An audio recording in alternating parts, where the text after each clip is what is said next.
तो भाई लोग ये होने वाला एंशिएंट रेमेस आर्क का पार्ट 6 और इस वीडियो में हम देखेंगे ड्रैगन फोनिक्स ओरिजिन फ्रूट के लिए फाइट करने वाले शावन का ग्रुप और फेंकिंगर का ग्रुप। और फेंकिंगर के ग्रुप में एक बंदा 5 स्टार दोजुन पर है जिसका नाम हुआंग जॉन है। तो चलिए वीडियो को स्टार्ट करते हैं। तो जैसा कि हमने इसके पिछले पार्ट में देखा, शावन सोल बेबी फ्रूट पाने के लिए एक एंशिएंट फॉरेस्ट में आ गया था और शावन को सोल बेबी फ्रूट भी दिख गया था, लेकिन उसका गार्डियन एक बिस्ट था। लेकिन जिया ने अपने ब्लड लाइन के प्रेशर से उस बिस्ट को अपना पालतू ही बना लिया था। तो शावन ने फाइनली सोल बेबी फ्रूट को पा लिया था। तो अब आगे तो वीडियो के शुरुआत में शावन ने सोल बेबी फ्रूट को पा लिया था, जिससे शावन बहुत ज्यादा खुश था और शावन बोलने लगता है मैंने फाइनली सोल बेबी फ्रूट को पा लिया है और इसके बाद अब मैं मास्टर के लिए एक बॉडी को रिफाइन कर पाऊंगा। और शावन का मिशन कंप्लीट हो गया था और शावन बाकी सभी के पास आ जाता है और शावन जिया को देखता है जो कि फॉरेस्ट के डीप साइड में लगातार देखती जा रही थी, जिसे देखकर शावन जिया से बोलता है क्या तुम्हें वहाँ पर कुछ सेंस हो रहा है? तो जिया शावन से बोलती है हाँ वहाँ पर कुछ है जो कि मुझे बुला रहा है। और जिया को ऐसा लग रहा था कि वहाँ पर कोई है जो कि जिया की ब्लड लाइन से और वो उसे अटैक कर रहा है। और शावन और बाकी सभी को उस फॉरेस्ट में आगे कुछ भी नहीं दिख रहा था, लेकिन शावन जानता था कि जिया एंशिएंट वाइट ड्रैगन ट्राइब से और मास्टर भी जिया के ट्राइब के बारे में ज्यादा कुछ नहीं जानते और ऐसा हो सकता है कि वहाँ पर कुछ है जो कि सिर्फ जिया ही सेंस कर सकती है। और तभी लिटिल प्ले डॉक्टर शावन से बोलती है हमें क्या करना चाहिए क्योंकि लगातार बिस्ट की दहाड़े बढ़ती जा रही है, इसका मतलब कि यहाँ पर बहुत से लोग घुस चुके हैं। तो शावन को सोचते हुए जिया को देखता है जो कि अभी भी वही पर ही देखे जा रही थी, जिसे देखकर शावन बोलता है अब जब हम स्ट्रेजर्स के माउंटेन पर आई गए तो हम कुछ न कुछ लेकर तो जाएंगे ही और वैसे भी हमारे पास अब बहुत टाइम है। तो जब जिया सुनती तो जिया बहुत ज्यादा खुश हो जाती है और वो फट से उस फॉरेस्ट के डीप साइड में जाने लगती है, जिसे देखकर शावन का ग्रुप भी जिया को फॉलो करने लगता है। और ये सभी अब इस एंशिएंट फॉरेस्ट के डीप साइड के अंदर जा रहे थे और शावन के ग्रुप को फॉरेस्ट के अंदर बहुत से पावरफुल बीस्ट की प्रेजेंस सेंस हो रही थी, जिसे सेंस करके तो शावन के ग्रुप को भी एक टाइम पर थोड़ा सा डर लगने लगा था। लेकिन वो बीस्ट चाहे कितने भी ज्यादा पावरफुल क्यों ना हो, वो फिर भी जिया के सामने नहीं आ रहे थे, क्योंकि वो बीस्ट भी सेंस कर सकते थे कि यहाँ पर कोई बहुत ज्यादा पावरफुल ब्लड लाइन वाला है जो कि एक बच्ची है। लेकिन फिर भी वो बीस्ट जिया के सामने आने से डर रहे थे। और फिर शावन और बाकी सभी ऐसे उस फॉरेस्ट में 10 मिनट तक जाते रहते और फिर जिया अचानक से आगे जाकर रुक जाती है, जिसे देखकर शावन का ग्रुप पे रुक जाता है। और ये सभी इस एंशिएंट फॉरेस्ट के सेंटर में पहुंच गए थे और शावन के ग्रुप को यहाँ पर सराउंडिंग का और भी सेंस नहीं हो रहा था और साथ ही यहाँ पर कोई बीस्ट की प्रेजेंस भी नहीं थी, जिसे देखकर शावन का ग्रुप थोड़ा डरा हुआ था। तो जिया देखकर शावन के ग्रुप से बोलती है तुम्हें डरने की जरूरत नहीं है, ये इस एंशिएंट फॉरेस्ट का सेंटर है। और जिया बोलते टाइम अपने सामने देख रही थी तो शावन का ग्रुप आगे देखता है जहाँ पर बस ग्रास थी और वो जगह पूरी तरह से नॉर्मल दिख रही थी, जिसे देखकर शावन जिया से बोलता है क्या यही जगह तुम्हें बुला रही थी? लेकिन यहाँ पर तो कुछ भी स्ट्रेंज नहीं है। तो जिया यहाँ से थोड़ा आगे जाती है और तभी जिया बहुत ज्यादा सीरियस हो जाती है और जिया अपने हाथ को जमीन से टच करने लगती है और जिया के ऐसे करते के साथ ही उस जमीन से बहुत ज्यादा गोल्डन लाइट बाहर निकलने लगती है, जिसे देखकर तो शावन का ग्रुप शॉक हो गया था कि अचानक से इतनी सारी गोल्डन लाइट कहाँ से आ गई। और ये देखकर शावन का ग्रुप जिया के पास आ जाता है और शावन जिया से बोलता है ये क्या चीज है? और शावन ने बोलते टाइम उस गोल्डन लाइट को ही देख रहा था जो कि एक बॉल की तरह थी और एक फॉर्मेशन की तरह दिख रहा था। और शावन इस फॉर्मेशन की पावर अच्छे से जानता था कि ये फॉर्मेशन कितना ज्यादा खतरनाक है, क्योंकि अगर शावन का पूरा ग्रुप भी मिलकर इसके ऊपर अटैक करते तो तभी भी ये फॉर्मेशन जो कि एक एनर्जी वो बिल्कुल भी नहीं टूटेंगी। तो जिया शावन से बोलती ये बीस्ट स्पिरिचुअल बैरियर है और जब कोई मैजिकल बीस्ट जो कि जिंदा रहते टाइम बहुत ज्यादा पावरफुल हो वो तभी इस बीस्ट स्पिरिचुअल बैरियर को बना सकता है, लेकिन वो बीस्ट बैरियर को बनाते ही जबकि वो मरने वाले हो। और जिया ये बोलते टाइम बहुत ज्यादा सैड दिख रही थी, जिसे देखकर शावन भी कुछ नहीं बोल पाता क्योंकि उसे पता था कि ये एक एंशिएंट वाइट ड्रैगन होगा, जिसकी वजह से जिया इस बीस्ट को सेंस कर पा रही थी। लेकिन तभी जिया को यहाँ पर कुछ गड़बड़ दिखती क्योंकि जिया को इस बीस्ट स्पिरिचुअल बैरियर में सिर्फ एंशिएंट वाइट ड्रैगन की सेंट नहीं आ रही थी, बल्कि थोड़ी सी हेवन डीमन फोनिक्स की भी सेंट आ रही थी। और ये अभी जो हेवन डीमन फोनिक्स है उससे भी कई ज्यादा प्योर है। और जिया ये सब कुछ शावन को बता देती है। पूरे देखकर तो शावन का ग्रुप शॉक हो गया था और वो बस एक दूसरे के मुंह को ही देखने लगते हैं। तो तभी सेवनजैन बोलता है लगता है कि यहाँ पर एक एंशिएंट वाइट ड्रैगन के साथ साथ एक हेवन डीमन फोनिक्स भी मरा होगा। और सेवनजैन जिया से बोलता है बॉस आप इस बैरियर को खोलकर खुद ही क्यों नहीं देख लेते? तो जिया सुनकर अपने ब्लड के एक ड्रॉप को बाहर निकाल लेती है और उसे उस बैरियर पे डाल देती है। और जिया बोलती है इस बीस्ट बैरियर को वही तोड़ सकता है जो कि उसके बीस्ट टाइप का हो। और तभी उस फॉर्मेशन में एक पोर्टल बन जाता है जिसमें जिया फट से चली जाती है, जिसे देखकर शावन का ग्रुप भी थोड़ा हिचकिचाते हुए उस पोर्टल में चले जाता है। और शावन का ग्रुप जैसे उस पोर्टल में जाता है वो पोर्टल बाद में बंद हो जाता है और शावन और बाकी सब बीस्ट बैरियर में आ गए थे। और शावन यहाँ पर आते के साथ ही अपने सामने बहुत बड़ी जगह को देखता है और जो कि पूरी तरह डेजर्ट की तरह दिख रही थी और यहाँ की मिट्टी ब्लड की तरह लाल थी। और शावन अपने सामने इस डेजर्ट के बीचों बीच एक एंशिएंट स्टोन के अल्टर को देखता है जो कि 1000 फीट जितना बड़ा था। और शावन और बाकी सभी यहाँ पर अपने दुई पर बहुत ज्यादा फोर्स महसूस कर रहे थे। तो शावन ने देखकर बोलता है ये कितना खतरनाक प्रेशर है। और शावन तो बस अपने मन ही मन में यही बोलने लगता है यहाँ पर ये प्रेशर इतना ज्यादा खतरनाक है तो यहाँ का ओनर जो रहा होगा वो कितना ज्यादा पावरफुल होगा। लेकिन तभी जिया उठते हुए उस स्टोन अल्टर की ओर बढ़ जाती है और जिया को देखकर ऐसा लग रहा था कि उस प्रेशर से कुछ भी फर्क नहीं पड़ रहा। और शायद का ग्रुप भी जिया के पीछे पीछे उस स्टोन अल्टर की ओर बढ़ जाते और फिर सभी उस स्टोन अल्टर के सामने आ गए थे। और उस स्टोन अल्टर के ऊपर जाने के लिए बहुत सारी सीढ़ियाँ थी जो कि जिया नीचे से ऊपर देखने लगती है। और जो चीज जिया को यहाँ पर आ रही थी जिया को ऊपर से उसकी प्रेजेंस और ज्यादा स्ट्रॉन्ग सेंस होने लगती है। तो जिया देखकर बड़ी स्पीड में उन सभी सीढ़ियों को पार करते हुए उनके टॉप पर पहुंच जाती है और जिया को शावन का ग्रुप भी फॉलो कर रहा था और वो सभी भी वहाँ पर ऊपर आ जाते और जिया अपने सामने एक गोल्डन पर्पल स्टोन के प्लेटफॉर्म को देखती है और उसके ऊपर एक छोटा सा ट्री था जिसके ऊपर एक फ्रूट लगा हुआ था जिसे जिया बड़ी गौर से देखे जा रही थी और वो फ्रूट गोल्डन और पर्पल दोनों ही कलर का था और golden colour Asian word dragon tribe को रिप्रेजेंट कर रहा था तो purple colour heaven demon phoenix tribe को, जिसे देखकर शायद समझ जाता है कि ये फ्रूट हेवन डेमन फोनिक्स और एशियन वर्ड ड्रैगन से मिलकर बना है। लेकिन शावन इतना ज्यादा बड़ा अल्केमिस्ट होने के बावजूद उसे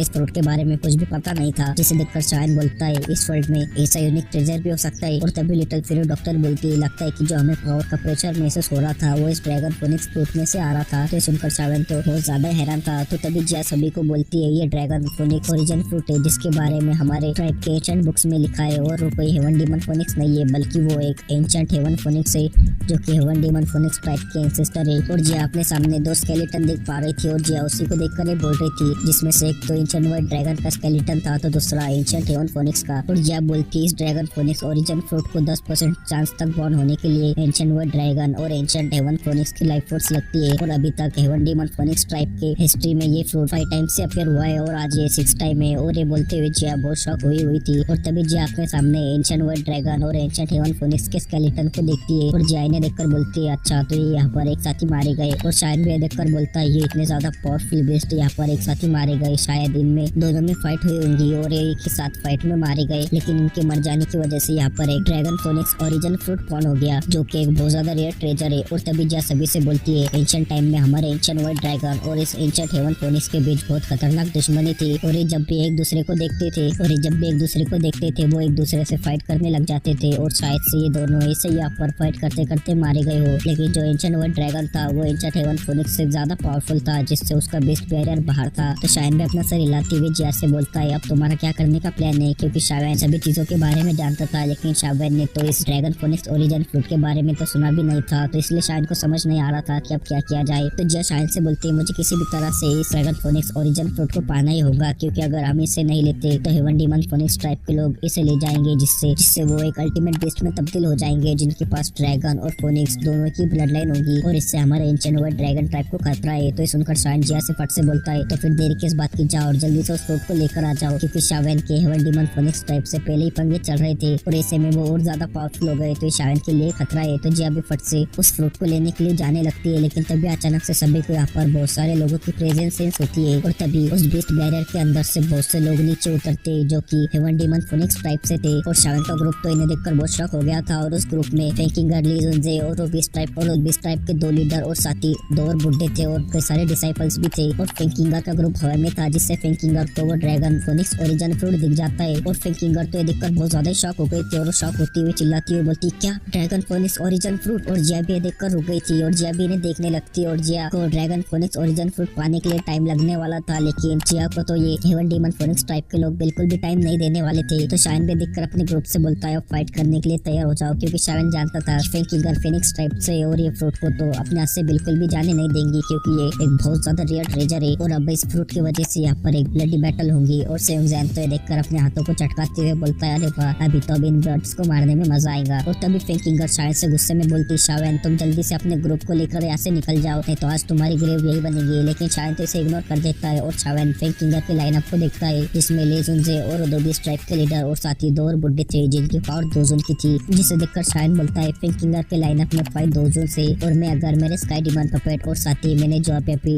10 और डेमन पपेट्स पाए उन्हें भी मिला दिया तो हम 6 2 जून से फाइट कर सकते हैं। और फेंकिंगर के लाइनअप में बहुत से 2 जून्स भी थे लेकिन 2 जून के फाइट में वो क्या ही करेंगे। और तभी सेउंगजैन फेंकिंगर का मजाक उड़ाते हुए उससे बोलता है छोटी बच्ची तुम कुछ ज्यादा ही घमंडी बन रही हो, तुम्हें कुछ भी करने से पहले अपने डैडी यानी मुझसे भिड़ना होगा। और ये बोलकर सेउंगजैन अपने बियर फॉर्म में ट्रांसफर हो जाता है जिसे देखकर फेंकिंगर के ग्रुप में का एक बुड्ढा सेउंगजैन से बोलता है तुम्हारे पास बस छोटी सी ड्रैगन ब्लड लाइन है और तुम इस पर इतना एरोगेंट बन रहे हो। और तभी ये देखकर त्यानवा जुनजे और लिटिल फेरो डॉक्टर आगे आ जाते और वो अपनी 2 जून 3 स्टार की पावर को रिलीज करते हैं जिससे ये जगह शेक करने लगती है। तो ये देखकर ली जुनजे हंसते हुए बोलता है तुम्हें क्या लगता है कि हमारे ग्रुप के पास 2 जून्स नहीं है। और ये बोलते एक साथी वुल्फ ट्राइब का लीडर और टाइगर ट्राइब का लीडर और साथी ली जुनजे आगे आ जाते और वो भी अपनी पावर को रिलीज कर देते और यहाँ पर अब बहुत गर्मा गर्मी का माहौल हो गया था, जिसे देखकर शायन अपने स्काई डेमन पपेट को बाहर निकाल देता है और साथ ही अपने उन 10 और डेमन पपेट्स को भी बाहर निकाल देता है, जिसे देखकर फेंकिंगर का ग्रुप शॉक हो गया था क्योंकि वो वो उन 10 पपेट्स की पावर को अच्छे से जानती थी कि ये 10 पपेट्स मिलकर एक दोजुन के 2 स्टार के पपेट को बना सकते हैं, जो कि बहुत खतरनाक है। और शावन फिंगर के ग्रुप से बोलता है, अब मैं देखता हूँ कि कौन इस ड्रैगन ओरिजिन फ्रूट को हमसे छीन पाता है। और ये बोलने के साथ ही शावन अपने 3000 लोटस हार्ट फ्लेम से एक ड्रैगन को बना लेता है और इस ड्रैगन के आते के साथ ही यहाँ पर की जगह कांपने लगती है। और शावन की इतनी ज्यादा पावर को देखकर फिंगर शावन से जलने लगती है, क्योंकि जब वो पहली बार शावन से मिली थी तो शावन उससे इतना ज्यादा पावरफुल नहीं था, लेकिन शावन कुछ सालों में इतना ज्यादा पावरफुल हो गया कि फिंगर का उससे अब कोई भी कंपैरिजन नहीं बनता। और अब दोनों साइड 5-5 दोजोन्स हो चुके थे, लेकिन तभी फिंगर के साइड का एक एल्डर अपने मन में बोलता है, उन लोगों के ग्रुप के कंपैरिजन में हमारा ग्रुप थोड़ा सा कमजोर है। और ये बोलते के साथ ही वो एल्डर बोलता है, एल्डर हुआंग जॉन, लगता है कि आपको भी यहाँ पर आना पड़ेगा। और वो एल्डर ने बोला ही था कि तभी यहाँ पर हुआंग जॉन आ जाता है और ड्रैगन फोनिक्स ओरिजिन फ्रूट को देखकर बोलता है, लगता है कि हेवन भी आज हमारे हेवन डेमन फोनिक्स ट्राइब के साथ है। और हुआंग जॉन शायन से बोलता है, मैं अभी भी तुम्हारे ग्रुप को यहाँ से जाने का मौका दे रहा हूँ, तो तुम यहाँ से चुपचाप चले जाओ। और शायन का ग्रुप भी हुआंग जॉन की 5 स्टार दोजोन की पावर को देखकर शॉक था और वो अपने मन में बोलने लगता है कि फिंगर इसलिए इतना एरोगेंट होकर बात कर रही थी क्योंकि उनके पास एक इतना खतरनाक बंदा है। और जब त्यानोज उनसे शायन से बोलते अब हमें क्या करना चाहिए, क्योंकि सभी जानते थे कि दोजोन के एक स्टार में कितने ज्यादा पावर का गैप रहता है। तो शायन बोलता है, हम इतने ज्यादा रेयर ट्रेजर को तो यहाँ पर ऐसे छोड़कर नहीं जा सकते। और रही इस 5 स्टार दोजोन की बात, तो इसकी इतनी औकात नहीं कि ये मुझे यहाँ से जाने के लिए मजबूर कर सके, क्योंकि शायन जब दोजोन के 9 स्टार पर था तो तब उसने एक दोजोन के 5 स्टार के पीक के बंदे से फाइट की थी और उसकी हालत इतनी बुरी की थी कि लगभग वो मरने ही आ गया था। और जब अब शावन एक दोजोन है तो दोजोन के 5 स्टार के बंदे से कैसे डर सकता है। और शावन ने त्यानोज से धीरे से नहीं बोला था, बल्कि शावन ने डायरेक्ट हुआंग जॉन्ग के मुंह पर बोल दिया था, और वो भी जोर से, जिससे हुआंग जॉन्ग की बहुत ज्यादा बेइज्जती हो गई थी। और हुआंग जॉन्ग को तो ये देखकर शायन पर बहुत ज्यादा गुस्सा आ गया था और वो गुस्से में शायन से बोलता है, हरामी तो इसे नहीं मानेगा। और ये बोलकर हुआंग जॉन्ग अपने बंदों को शायन के ऊपर अटैक करने के लिए बोल देता है। और अब दोनों ही ग्रुप के बीच बहुत खतरनाक फाइट होने वाली थी, और सबसे खतरनाक फाइट तो होने वाली थी शावन वर्सेस हुआंग जॉन्ग के बीच, जो कि हम देखेंगे इसके नेक्स्ट पार्ट में, क्योंकि ये वीडियो यही खत्म होती है। और अगर आपको इसका नेक्स्ट पार्ट भी बाकी सभी वीडियो की तरह ही कल ही चाहिए तो आप कमेंट कर बता दो, तो फिर मैं इसका नेक्स्ट पार्ट भी कल ही अपलोड कर दूंगा।